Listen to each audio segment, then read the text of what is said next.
মানে আজকে এই হিস্টোরিক এই মুহূর্তে আমাদের আন্তর্জাতিক অপরাধ ট্রাইব্যুনালের এই পর্বের প্রথম আনুষ্ঠানিক বিচারের যাত্রা শুরু হবে আজকে।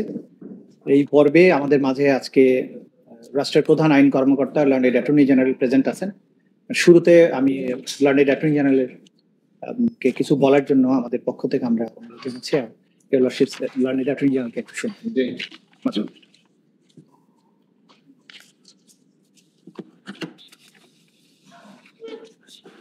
May it please your lordships, আজকে আমার একটি ঐতিহাসিক যুগ সন্ধিক্ষণে দাঁড়িয়ে আপনাদের সামনে কথা বলার সুযোগ পেয়েছি, যে সময়ে আমরা ন্যায় বিচারের জন্য আপনাদের সামনে এসেছি। ন্যায় বিচারের ধারণাটি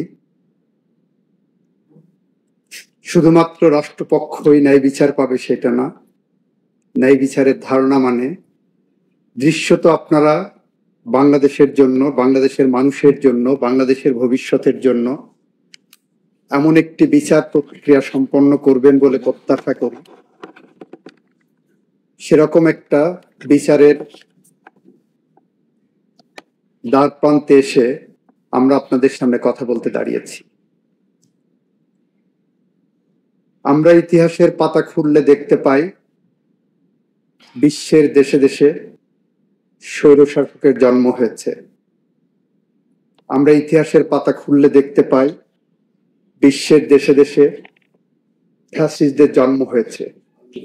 আমরা অ্যাডলফ হিটলারের নাম শুনেছি, আমরা মুসোলিনের নাম শুনেছি, আমরা ফ্রান্সিসকো ফ্রান্সের নাম শুনেছি, পিনোশের নাম শুনেছি, মার্কোসের নাম শুনেছি। এই সমস্ত ফ্যাসিস্ট এবং হিটলারদের, স্বৈরশাসকদের অনেকেই বিচারের মুখোমুখি হয়েছেন। গণতান্ত্রিক রাষ্ট্র ব্যবস্থায় জনগণের ম্যান্ডেট নিয়ে ব্রিটিশ সিংহাসনে বসেছিলেন, শাসকের আসনে বসেছিলেন। আপনার নাম শুনেছেন, অলিভার ক্রমওয়েলের নাম শুনেছেন। অলিভার ক্রমওয়েল 1649 সালে কিং ফার্স্ট চার্লসকে মৃত্যুদণ্ড দিয়ে জনগণের আস্থা অর্জন করেছিলেন, স্বৈরশাসক কিং ফার্স্ট চার্লসকে। এবং সেই অলিভার ক্রমওয়েলকেও পরবর্তীতে গণহত্যার দায়ে ব্রিটেনের ক্যাথলিকদেরকে নির্বিচারে হত্যার দায়ে এমনভাবে মৃত্যুদণ্ড দেওয়া হয়েছিল, এমনভাবে বিচারের মুখোমুখি করা হয়েছিল যে 1661 সালে অলিভার ক্রমওয়েল স্বাভাবিক মৃত্যুর পরে তার কবর থেকে তাকে তুলে এনে পচা গলা লাশ,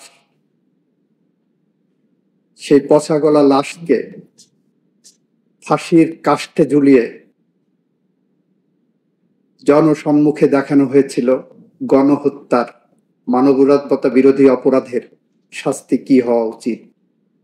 এরপরের ইতিহাস,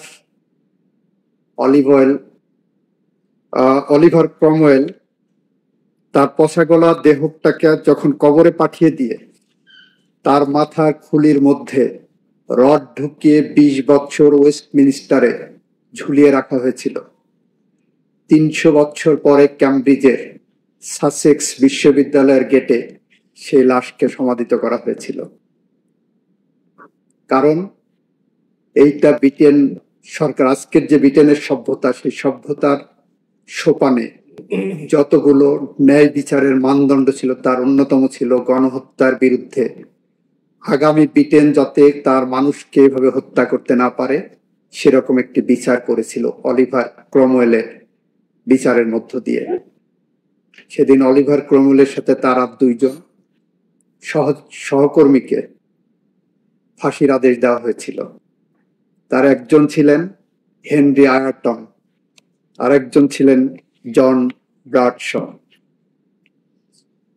আমাদের রাষ্ট্র অনেক এগিয়েছে, বিশ্ব সভ্যতা এগিয়েছে, প্রশ্ন উঠে এসেছে, মৃত্যুদণ্ডের বিরুদ্ধে কথা উঠেছে। আমরা আমাদের আইনে আমরা বলেছি যে হিনিয়াস ক্রাইম হয়েছে, আমরা হয়তো অলিভার ক্রমওয়েলের মতো এরকম নির্মম নিষ্ঠুর এভাবে লাশ ঝুলিয়ে রেখে কবর থেকে তুলে নিয়ে এসে ফাঁসি দেবই এতটা অমানবিক আমরা নই। অ্যাট দি সেম টাইম আমাদের সামনে যে ইতিহাসের নির্মম হত্যাযজ্ঞ ঘটেছে জুলাই বিপ্লবের মধ্য দিয়ে, যে ইতিহাসে নির্মম যে হত্যাকাণ্ড ঘটেছে, সে হত্যাকাণ্ডের আমরা বিচার চাইতে এসে রাষ্ট্রপক্ষের থেকে অবশ্যই আমরা সর্বোচ্চ শাস্তি চাই। সেই সর্বোচ্চ শাস্তিটা আমরা চাই আইনি পরিকাঠামোয়।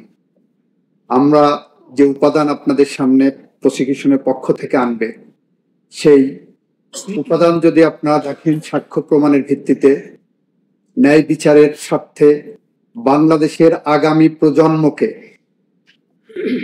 বসবাসের উপযোগী করে রাখার জন্য আপনারা যদি দেখেন একটি ন্যায় বিচার প্রতিষ্ঠা করতে যে এতগুলো মানুষের মৃত্যুর মধ্য দিয়ে যে বাংলাদেশ আমরা পেয়েছি, সেই বাংলাদেশ গড়ার জন্য, আগামী বাংলাদেশ গড়ার জন্য আমরা যদি সাক্ষ্য প্রমাণ উপস্থাপন করতে পারি, আপনারা ন্যায় বিচার করবেন। এবং রাষ্ট্রের পক্ষ থেকে আমরা সেটা সবসময় দাবি জানাবো ট্রাইব্যুনালের কাছে। আজকের এই ট্রাইব্যুনাল যে মামলার বিচার করতে বসেছেন, এই মামলার বিচার প্রক্রিয়ায় বিগত 17 বছরে বাংলাদেশের মাটিতে খুন, গুম, পলিটিক্যাল পারসিকিউশন একটা কালচার চালু হয়েছিল। আজকে রাস্তায় কথা উঠে, চায়ের দোকানে কথা উঠেছে কে কার চেয়ে বড় খুনি ছিলেন। 72 থেকে 75 পর্যন্ত আওয়ামী দুঃশাসন আমরা দেখেছি, যখন প্রায় 30,000 তরতাজা যুবকদেরকে হত্যা করা হয়েছিল একটি রাজনৈতিক মতাদর্শ প্রতিষ্ঠা করার জন্য। প্রশ্ন উঠেছে 72 থেকে 75-এর যে শাসক ছিলেন উনি বড় খুনি ছিলেন, নাকি 2009 থেকে 2024 পর্যন্ত যিনি শাসক ছিলেন উনি বড় খুনি ছিলেন। প্রশ্ন এসেছে 72 থেকে 75 পর্যন্ত খুনের ধরন এবং 9 থেকে 24-এর খুনের ধরন একই প্যাটার্নের নাকি কোন রকম এটাকে রিফাইনিং স্টেজে আমাদের সামনে এসেছে। এগুলো সবই অসুস্থ বিতর্কের একটি জায়গা। আমরা মনে করি বাংলাদেশের মানুষের জন্য, গণতন্ত্রের জন্য, বাংলাদেশের আগামী প্রজন্মের বসবাস করে দেওয়ার জন্য এমন একটি ন্যায় বিচার প্রতিষ্ঠা করা দরকার যে সমাজে খুনের রাজনীতি বন্ধ হবে। গত 24 বছরে মুক্তিযুদ্ধের চেতনার নামে যে রাজনীতি করা হয়েছে, সেখানে বলা হয়েছে আর একটা ধারণা দেওয়া হয়েছে মুক্তিযুদ্ধের চেতনা মানে খুন, মুক্তিযুদ্ধের চেতনা মানে ক্ষমতায় টিকে থাকার জন্য গুম করা, মুক্তিযুদ্ধের চেতনা মানে দিনের ভোট রাতে করা, মুক্তিযুদ্ধের চেতনা মানে চাঁদাবাজি করা, মুক্তিযুদ্ধের চেতনা মানে লুটেরাদের প্রতিষ্ঠা করা, মুক্তিযুদ্ধের চেতনা মানে বিদেশে আমার দেশের লক্ষ লক্ষ টাকা, ডলার, পাউন্ড পাচার করে বেগম পাড়ায় বাড়ি বানানো। এমন একটি সমাজ ব্যবস্থার মধ্য দিয়ে একটি বৈষম্যহীন সমাজ প্রতিষ্ঠার জন্য জুলাই বিপ্লবের সময় যে আন্দোলনের সূচনা হয়েছিল, শান্তিপূর্ণ আন্দোলন ছিল। দাবি উঠেছিল আমরা চাই এ সমাজ বৈষম্যহীন হোক, দাবি উঠেছিল এ সমাজ ন্যায় বিচার প্রতিষ্ঠা হোক, দাবি উঠেছিল এই সমাজে মানুষের অধিকার প্রতিষ্ঠা হোক, দাবি উঠেছিল এই সমাজে গণতন্ত্র প্রতিষ্ঠিত হোক। সমস্ত দাবিকে কণ্ঠরুদ্ধ করার জন্য যে নির্মমভাবে হত্যাযজ্ঞ চালানো হয়েছে, আমার দেশে 30,000-এর মতো মানুষ এখনো পঙ্গুত্ব বরণ করছে। 36 দিনে তাদেরকে গুলি করে পঙ্গু করা হয়েছে। প্রায় 2,000-এর মতো মানুষকে হত্যা করা হয়েছে এবং তারপরেও তাদের মধ্যে কোনো অনুশোচনা হয়নি। পৃথিবীর ইতিহাসে আমরা দেখেছি অনেক স্বৈরাচার পালিয়ে গেছে। আমরা বাংলাদেশে দেখেছি স্বৈরাচার পালিয়েই শুধু যাননি, তার 300 মেম্বার অফ পার্লামেন্ট পালিয়েছেন, তার ক্যাবিনেট পালিয়েছেন, তার শপথবদ্ধ রাজনীতিবিদরা পালিয়েছেন। পৃথিবীর ইতিহাসে এরকম স্বৈরাচারের জন্ম হয়নি। আমরা মনে করি যদি স্বৈরাচারদের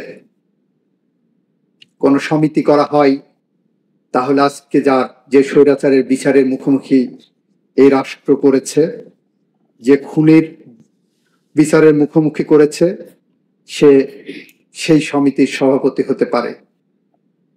হিটলারের গোয়েবেলস যদি বেঁচে থাকতেন আজ, হয়তো ভাবতেন মিথ্যা কথা শেখার জন্য, মিথ্যা কথা বলার জন্য, মিথ্যা সংস্কৃতি চালু করার জন্য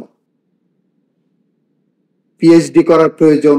সেই পিএইচডি করতে হয়তো উনি এই স্বৈরাচারের কাছে আসতেন, এবং সেই স্বৈরাচারের নাম শেখ হাসিনা ওয়াজেদ, যিনি আজকে আপনাদের সামনে একজন আসামি ছাড়া আর কিছুই নয়। আমাদের এখানে ব্যক্তিগত কোনো আক্রোশ নাই, কারোর বিরুদ্ধে, কোনো ব্যক্তির বিরুদ্ধে আমাদের কোনো ক্ষোভ নাই। আমরা অপরাধের বিচারের জন্য আপনাদের কাছে এসেছি, এবং ঘটনাক্রমে সে অপরাধের সাথে যারা সম্পৃক্ত তারা ব্যক্তি, হয়তো আসবে অপরাধের সাথে সম্পৃক্ত কোনো রাজনৈতিক দলও আসতে পারে ভবিষ্যতে, আমরা জানি না।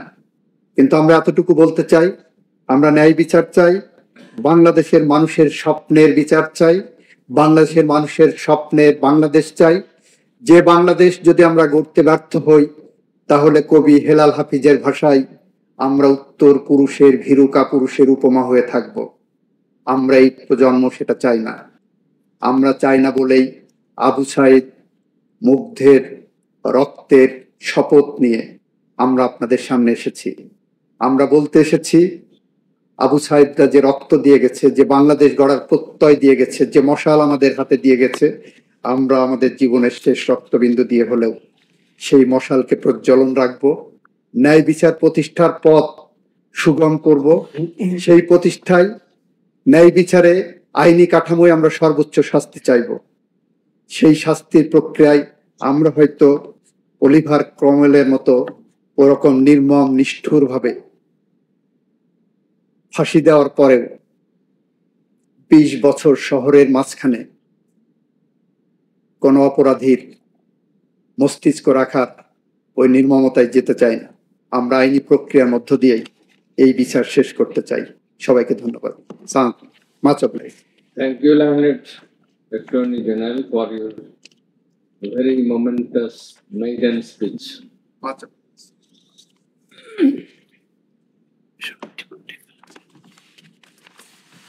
Item 1 for opening statement and examination of PW.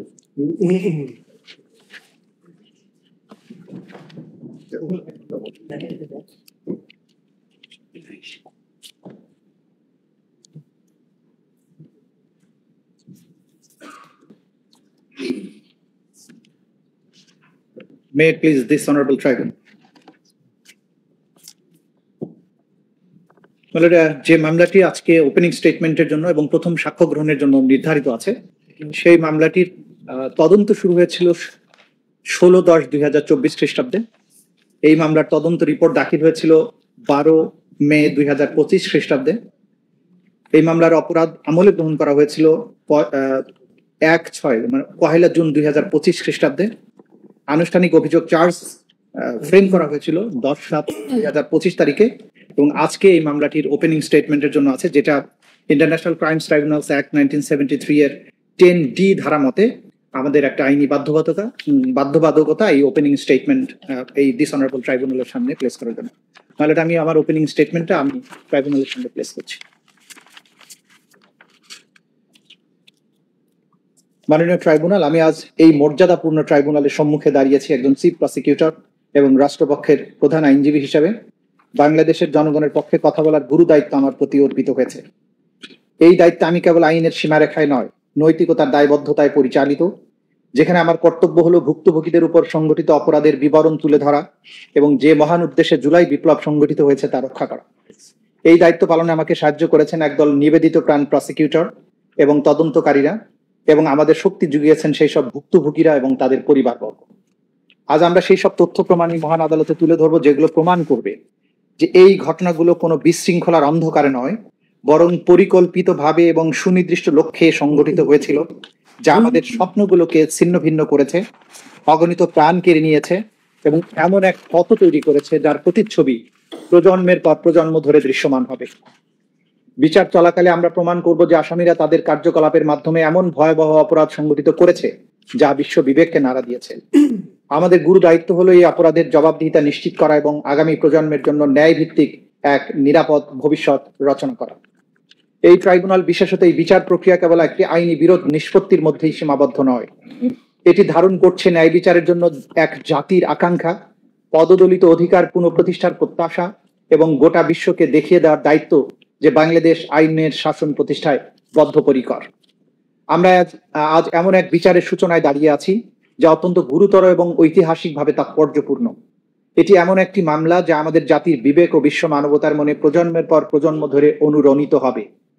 3 জন আসামির বিরুদ্ধে এই বিচার অতীতের হিসাব নিকাশ নয়, বরং ন্যায় বিচার, আইনের শাসন, মৌলিক মানবাধিকার সুরক্ষার প্রতি আমাদের সম্মিলিত অঙ্গীকার রক্ষার এক দৃপ্ত পদক্ষেপ। আজ এই আদালত বসেছে সাবেক স্বৈর শাসক শেখ হাসিনার শাসনামলে সংগঠিত সবচেয়ে ভয়াবহ অপরাধগুলোর বিচার করতে। কোনো ব্যক্তি যত উঁচু পদে আসীন হন না কেন, কিংবা তার ছায়া যতই দীর্ঘ হোক না কেন, সে আইনের ঊর্ধ্বে নয়। আজ আমরা এই ট্রাইব্যুনালের কাছে নিবেদন করছি যেন দোষীদের সঠিক জবাবদিহিতা নিশ্চিত করা হয় এবং বিচার ব্যবস্থার প্রতি জনগণের আস্থা পুনরুদ্ধার করা হয় এবং গোটা বিশ্বকে এই বার্তা দেওয়া হয় যে অপরাধীরা যত বড়ই হোক তার জন্য বিন্দুমাত্র ছাড় থাকবে না। ইংল্যান্ড এবং ওয়েলসের সাবেক লর্ড চিফ জাস্টিস বিংহাম একবার অত্যন্ত স্পষ্টভাবে বলেছিলেন, "The rule of law is not merely a lawyer's convenience. It is the foundation of a civilized society. It means, in short, that everything must be done according to law. Nothing can be done except according to law."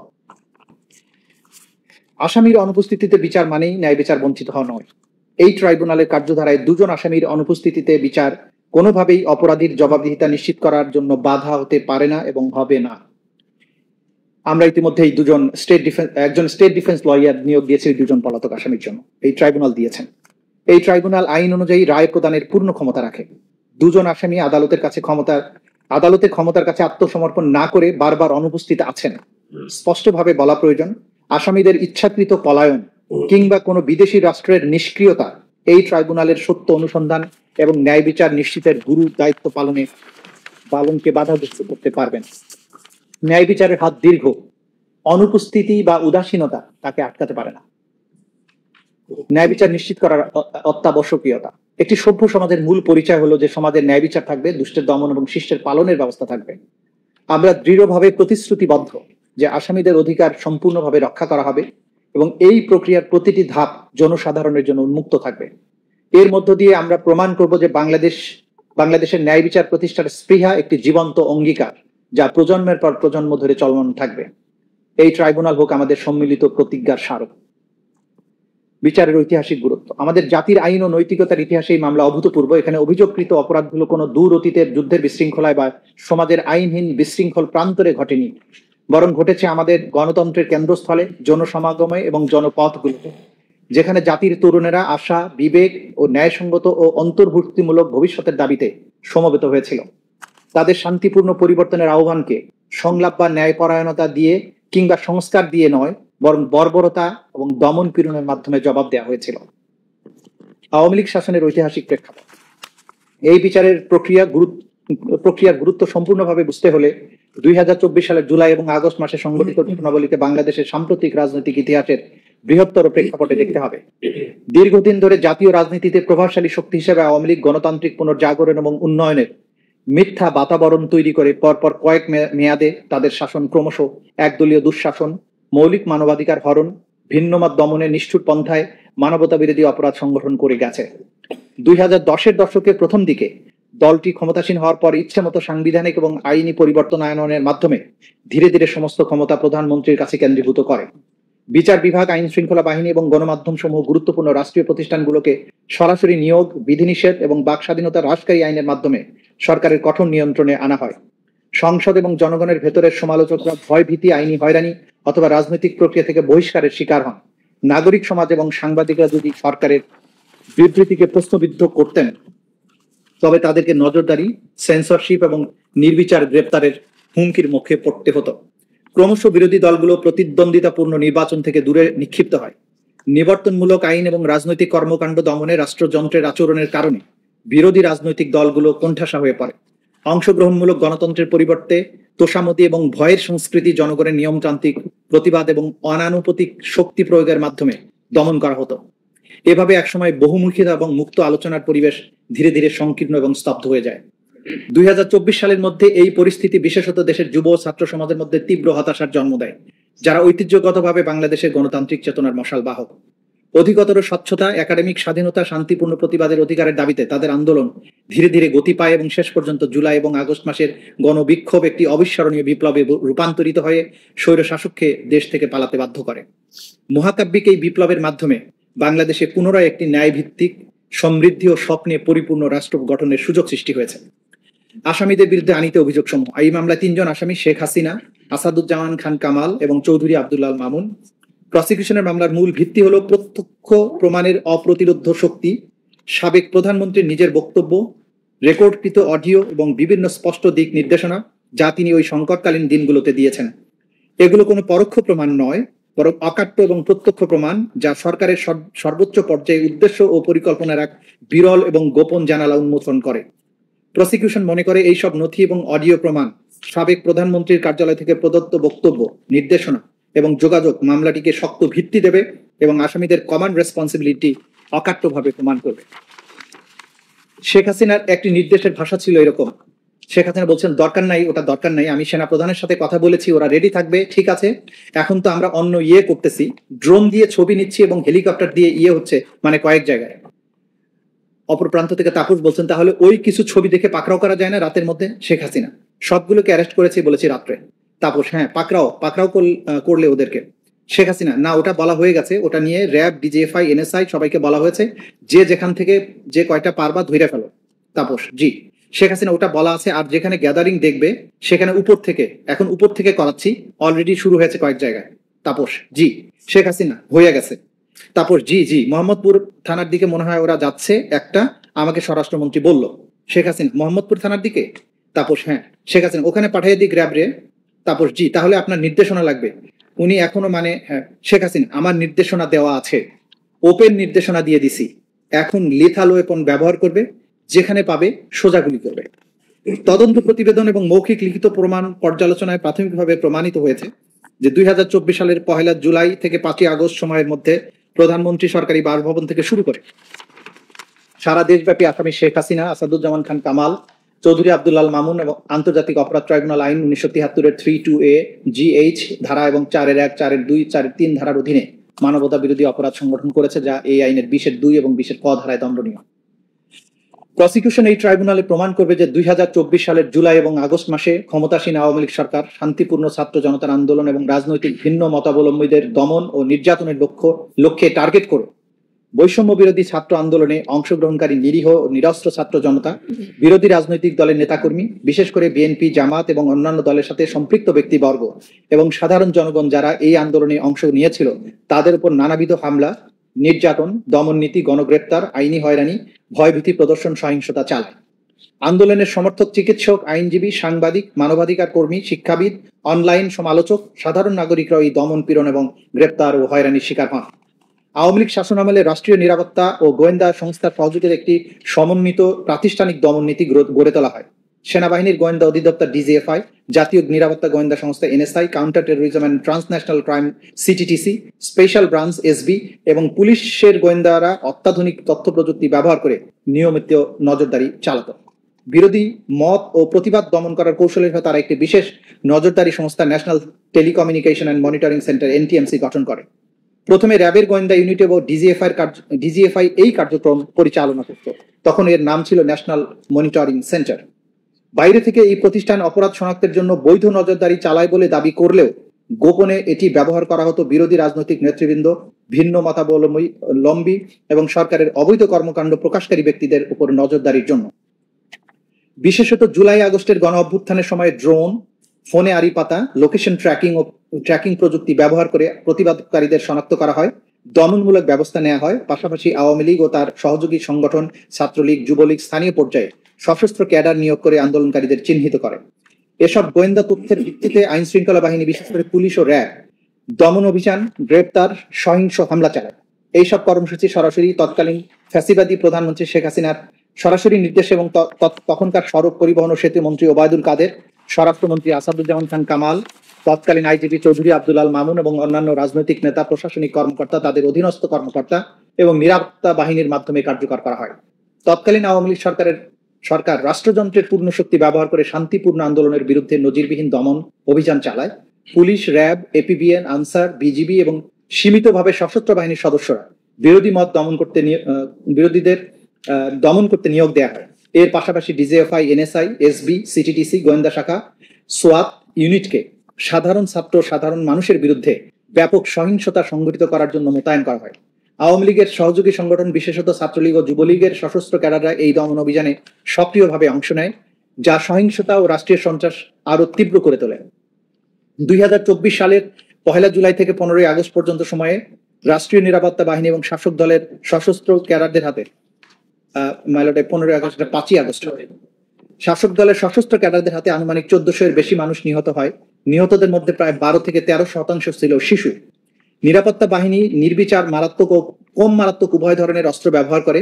সামরিক মানের rifle, shotgun, গুলি, rubber bullet, tear gas, কিছু কিছু এলাকায় helicopter থেকে গুলি চালানো এবং নিরস্ত্র আন্দোলনকারীদের সরাসরি হত্যা করার রিপোর্ট পাওয়া যায়।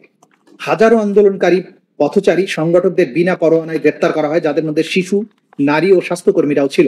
শুধু 17 জুলাই থেকে 29 জুলাইয়ের মধ্যে 10,000-এর বেশি গ্রেপ্তারের রিপোর্ট পাওয়া গেছে। গণহারে আটক ব্যক্তিদের উপর নির্যাতন, যৌন সহিংসতার অভিযোগ ব্যাপকভাবে পাওয়া গেছে। ডিজিএফআই, ডিবি সহ গোয়েন্দা সংস্থাগুলো ছাত্র নেতাদের গুম করার সঙ্গে জড়িত ছিল বলে অভিযোগ রয়েছে। আহত আন্দোলনকারীদের হাসপাতাল থেকে জোরপূর্বক আটক করা হয়, চিকিৎসকদের ভয়ভীতি দেখানো হয়, সিসিটিভি ফুটেজ জব্দ করে চিকিৎসা কার্যক্রম ব্যাহত করা হয়।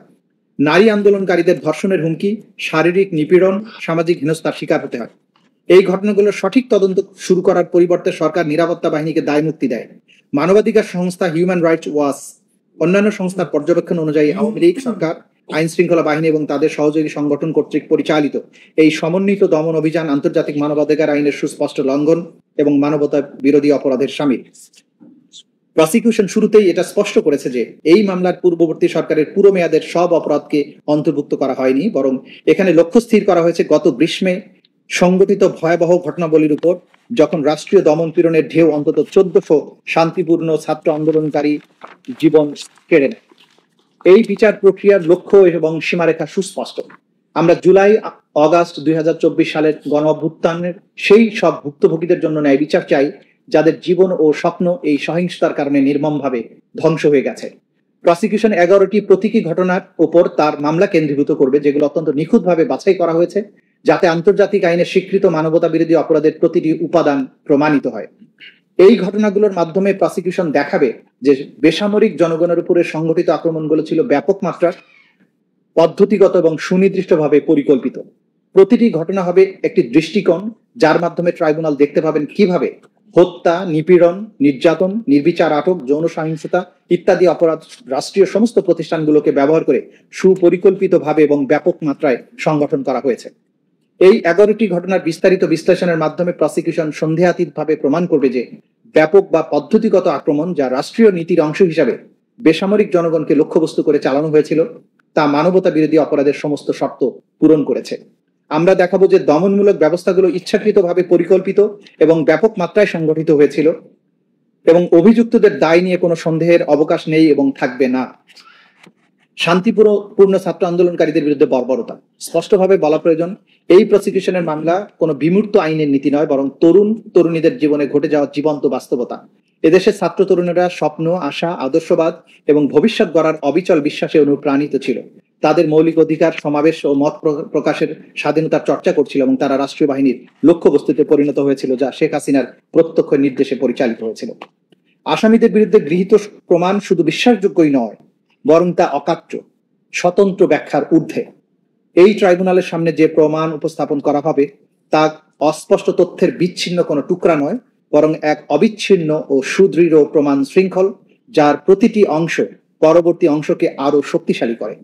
এই প্রমাণের সার্বিকতা, চাক্ষুষ সাক্ষ্য, ডিজিটাল রেকর্ড, সরকারি যোগাযোগ এবং ফরেনসিক প্রতিবেদন এতটাই স্পষ্ট এবং শক্তিশালী যে এতে কোনো সন্দেহের অবকাশ নেই।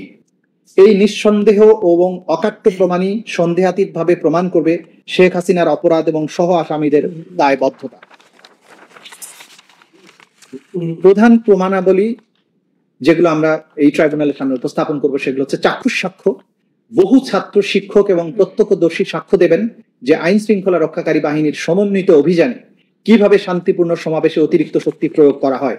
তাদের বর্ণনায় স্পষ্টভাবে দেখা যাবে যে লাইভ গুলি, টিয়ার গ্যাস, শারীরিক নির্যাতনের মাধ্যমে দমনপীড়ন চালানো হয়েছে এবং এই কর্মকাণ্ডের নির্দেশ উচ্চ পর্যায় থেকে এসেছে।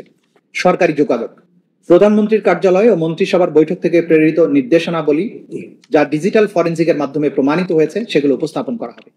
এই নথিগুলো প্রমাণ করবে যে জনগণকে দমন এবং সমাবেশ ভাঙার নির্দেশ এবং মারণাস্ত্র, হেলিকপ্টার, ড্রোন ব্যবহার করে বিক্ষোভকারীদের হত্যার নির্দেশ সরাসরি শেখ হাসিনা কর্তৃক এবং তার অনুমোদনে দেয়া হয়েছিল। ডিজিটাল প্রমাণ, ক্যামেরা, মোবাইল ফোন, সিসিটিভিতে ধারণ করা ভিডিও, ছবি প্রমাণ করবে যে নিরস্ত্র ও শান্তিপূর্ণ আন্দোলনকারীদের উপর কিভাবে আইন শৃঙ্খলা বাহিনী প্রাণঘাতী অস্ত্র শক্তি ব্যবহার করেছে। মেটাডেটা এবং টাইম স্ট্যাম্প ঘটনাক্রম প্রমাণ করবে কোন বাহিনী কবে, কোথায়, কিভাবে অপরাধ সংগঠন করেছে।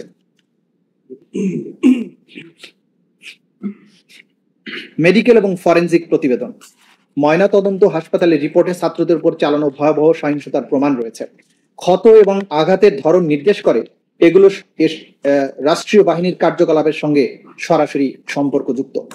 এছাড়াও তদন্তে গৃহীত প্রমাণের মধ্যে রয়েছে জব্দকৃত নথি, সংবাদপত্র, ভিডিও ফুটেজ, অডিও ক্লিপ, বিশেষজ্ঞদের মতামত, নিহতদের পরিবার, আহত ব্যক্তি ও প্রত্যক্ষদর্শীদের সাক্ষ্য এবং গুরুত্বপূর্ণ উপকরণ যেমন 14 জুলাই 2024 খ্রিস্টাব্দে শেখ হাসিনার উস্কানিমূলক বক্তব্য, শেখ হাসিনা ও ফজলে নূর তাপসের মধ্যে ফোনালাপ, শেখ হাসিনা ও ঢাকা বিশ্ববিদ্যালয়ের তৎকালীন ভাইস চ্যান্সেলরের মধ্যে ফোনালাপ, তৎকালীন ডিএমপি কমিশনারের ওয়্যারলেস বার্তার সিডি, আসামি আসাদুজ্জামান খান কামাল এবং চৌধুরী আব্দুল আল মামুন কর্তৃক হাসিনার আদেশ বাস্তবায়নের কার্য বিবরণ।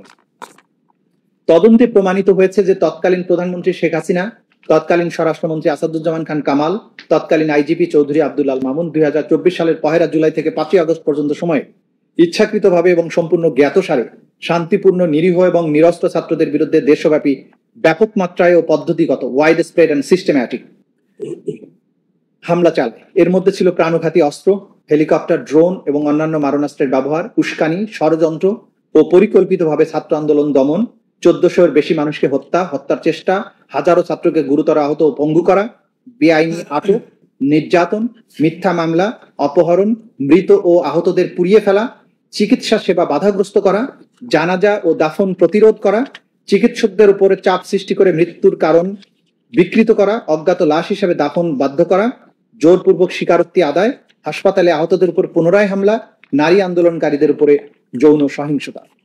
আসামিদের দায়বদ্ধতা, তৎকালীন সময়ে আসামি শেখ হাসিনা ছিলেন বাংলাদেশের প্রধানমন্ত্রী, নির্বাহী বিভাগের প্রধান, আওয়ামী লীগের সভাপতি এবং 14 দলীয় জোটের নেত্রী। ফলে সমস্ত ক্ষমতা ও কর্তৃত্বের কেন্দ্রবিন্দুতে ছিলেন তিনি। একনায়কতান্ত্রিক শাসক হিসেবে তিনি এককভাবে সব গুরুত্বপূর্ণ সিদ্ধান্ত নিতেন। তার অধীনস্থ কর্মকর্তারা রাজনৈতিক ও প্রশাসনিকভাবে তার নির্দেশ বাস্তবায়নের সর্বদা আগ্রহী ছিলেন। জুলাই আন্দোলনের সময় সংগঠিত মানবতা বিরোধী অপরাধগুলোর একমাত্র উদ্দেশ্য ছিল শেখ হাসিনার ক্ষমতা ধরে রাখা। তিনি ছিলেন এই সমস্ত অপরাধের কেন্দ্রবিন্দু বা নিউক্লিয়াস। অন্যান্য আসামিরা তার অধীনে থেকে বুঝতেন যে শেখ হাসিনার ক্ষমতায় থাকার উপরই তাদের নিরাপত্তা এবং পুরস্কার নির্ভর করছে।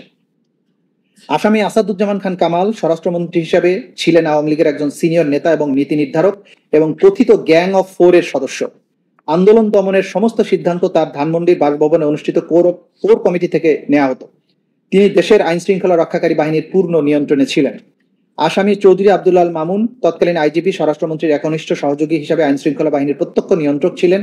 তিনি আসাদুজ্জামান খান কামাল নিজেরা উপস্থিত থেকে নিরস্ত্র ছাত্র সাধারণ মানুষের উপরে নির্বিচার গুলি চালানোর নির্দেশ বাস্তবায়ন করা হচ্ছে কিনা তা তদারকি করতেন। 27 জুলাই 2024 তারিখে যাত্রাবাড়ি থানার সামনে আইন শৃঙ্খলা বাহিনীর গুলিবর্ষণের ভিডিও ডিএমপির তৎকালীন ডেপুটি কমিশনার ওয়ারি জোন ইকবাল স্বরাষ্ট্রমন্ত্রী আসাদুজ্জামান খান কামাল এবং চৌধুরী আব্দুল আল মামুনকে দেখান, যা পরে স্বরাষ্ট্র সচিব জাহাঙ্গীর আলমকেও দেখানো হয়।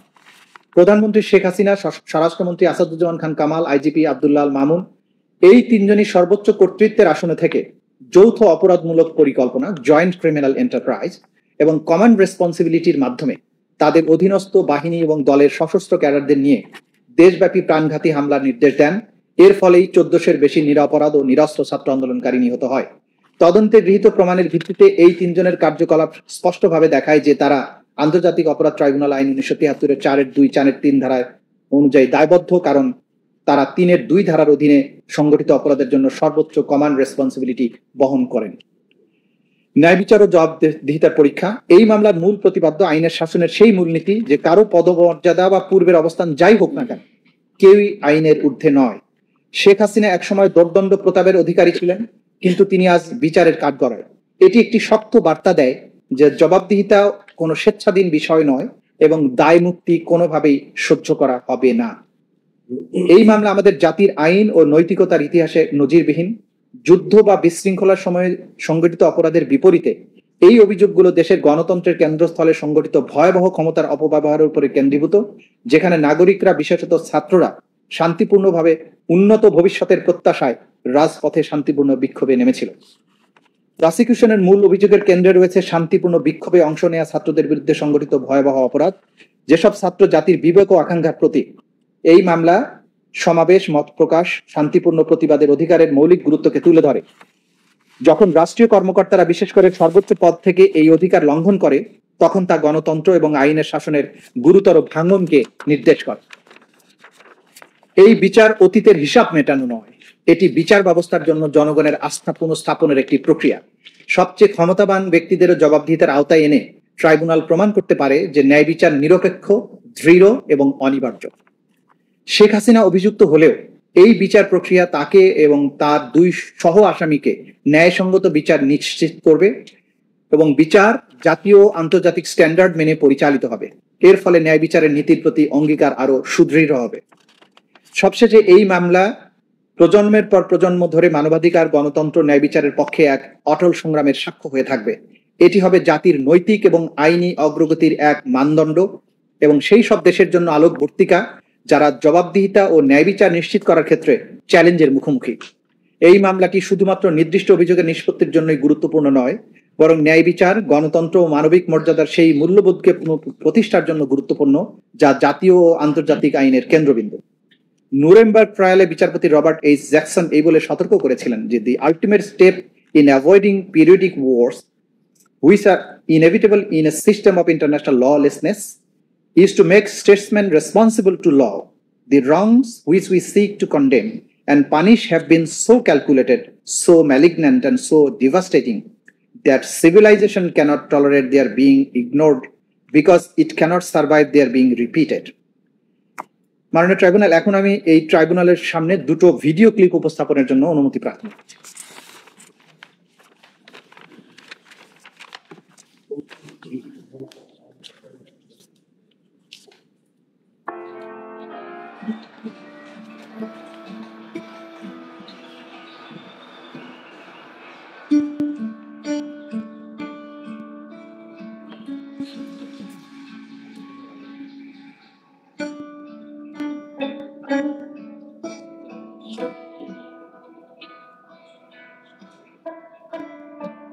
আউটসাইডে প্রসারিত 2 হাত যেন এক অলঙ্ঘনীয় পর্বত। কোনো বহির স্বার্থই যেটা অতিক্রম করে বাংলাদেশের মানুষকে স্পর্শ করতে পারে।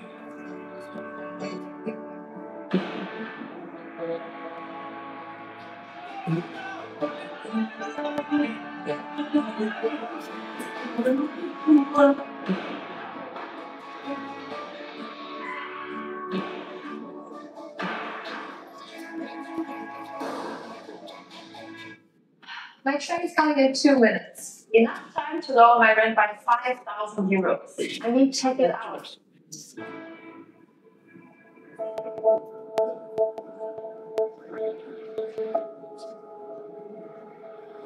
19 জুলাইয়ের পর থেকে বাবা প্রতিদিনই রাস্তার আশেপাশে হাঁটাহাঁটি করেন। কখনো আবার বিবাদ দাঁড়িয়ে থাকে, সামনের দিকে তাকিয়ে থাকে, কিন্তু আসলে কোনো দিকেই তাকান না।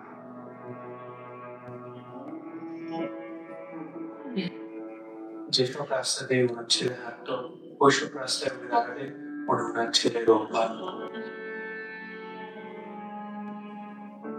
আমার ছেলের মৃত্যু অবস্থায় যখন দাবার দিকে নেমে বেরিয়ে রাখে এবং দেখছি হাসতেছে সে হাসতেছে, হাসি মুখ অবস্থা।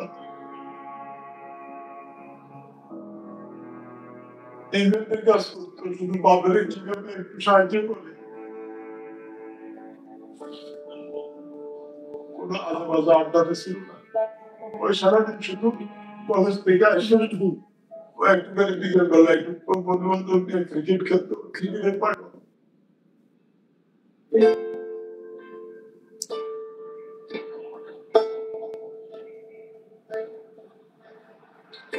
আমার পায়ের পাতা আছে, এরকম একটা অনুভূতি হতো। কিন্তু আমি যখন হাত দিতাম তখন থেকে আমার পায়ের পাতা নেই, এরকম একটা প্রচুর অনুভূতি হতো। আমি অনেক কান্না করতাম। এই ব্যাপার ওই অনুভূতি গুলো আমার বেশি হতো যে আমার পা আছে। আমি যখন হাত দিই তখন থেকে আমার পা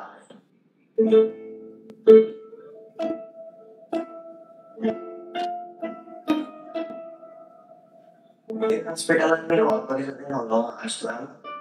পা দিয়ে নতুন ভাবে হাঁটা শিখতে পারছি। মানে ছোটবেলায় যেভাবে হাঁটা শিখেছে মা, ওইরকম এখানেও হাঁটা শিখেছে আর কি।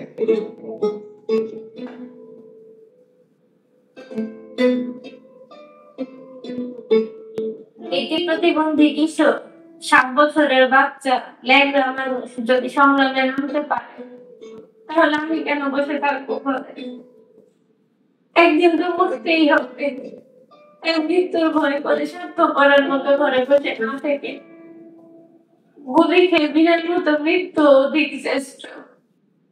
আমি যদি বেঁচে না পেয়ে তবে কষ্ট না পেয়ে গর্বিত হয়ে জীবনের প্রতিটি ভুলের জন্য ক্ষমা চাই।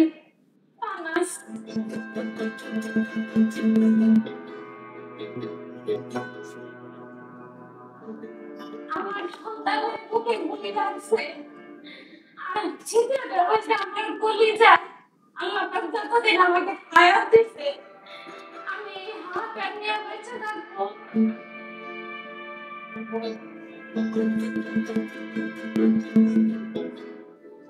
বাবা আসলে আমাদের একটা কিছু না কিছু চকলেট নিয়ে আসছে। বাবা নাই বাড়িতে, তখন বাইরে গিয়ে রিসেপশনে ঘুরে গেছে। I miss you, প্রিয় বাবা।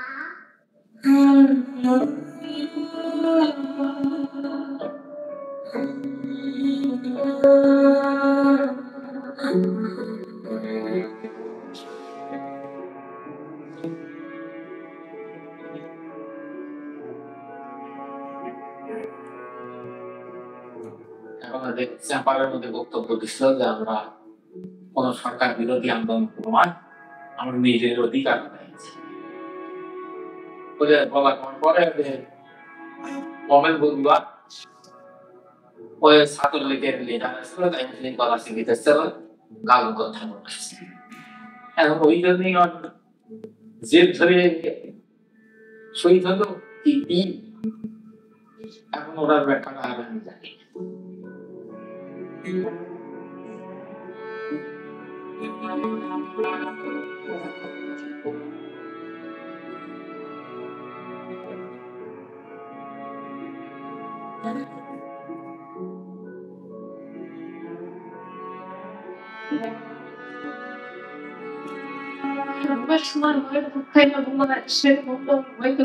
তখন আবার এটা করে আরো নিয়ে করে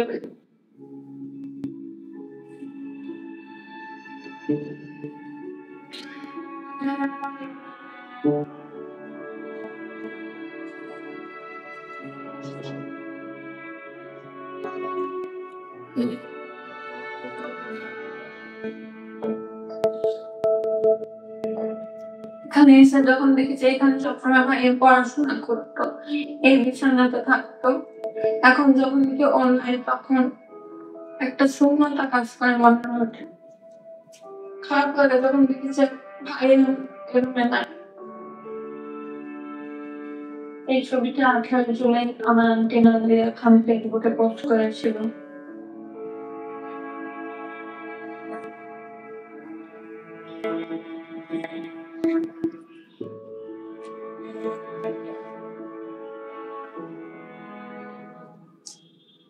আজ কতদিন ধরে আমার ছেলে আমার মা আমার মা কয়দিন আমার মুখে না কয়দিন আমার বাপ বেরোবে আমার সন্তান যারা সেভাবে মানুষকে আল্লাহ তাদের বিচার করুন আমি সরকারের কাছে বিচার চাই জনগণের কাছে বিচার চাই আমার সন্তান যেন আসবে আমাদের মায়ের মুখে করছি যে কালি করছে তার বিচার করুন কালিলা কতটা তুমি হারালে বন্ধু কেঁদেছে জানো না তুমি হারাবার ব্যথা জানে পলাশির প্রান্ত হারিয়ে গেছে যেখানে মায়ের সোনার নলখানি ভরা খেতে ফসল সাজানো ফুলদানি হারানোর বেদনা তুমি রেখো অন্তরে তোমার দুঃখ লুকাবে পলাশির প্রান্তরে বাংলাদেশের বুকের উপর চেপে 36 দিন এই ভাড়াই আমরা নিতে পারছি না। একবার ভাবছিলেন 16 বছরে কত বড় ভাড়া করে এটা আমাদের বুকের উপর বসেছিল। এই ভাড়াই আমাদের শক্তি দিয়ে সংস্কার করে নতুন বাংলাদেশ করা।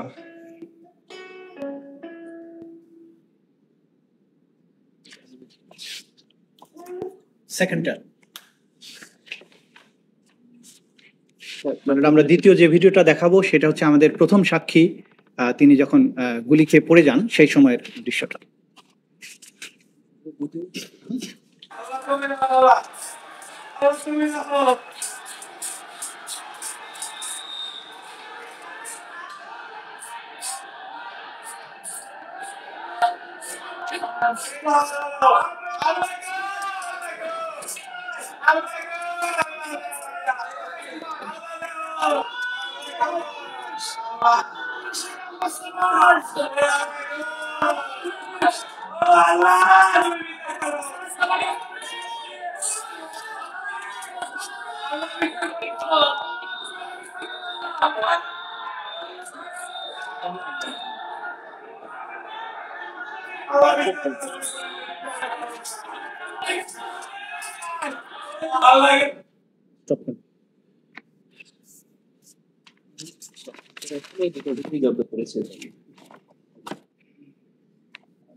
ন্যায় বিচার এবং আইনের শাসন চিরজীবী হোক, এই লক্ষ্য নিয়ে আমার ওপেনিং স্টেটমেন্ট এখানে শেষ করছি। এবং আজকে এতক্ষণ লাইভ চলছিল ম্যালট, আমরা মনে করি যে সাক্ষীর নিরাপত্তার স্বার্থে পরবর্তী অংশ যেটা সাক্ষীর জবানবন্দি যেটা হবে সেটা লাইভ না হওয়া দরকার।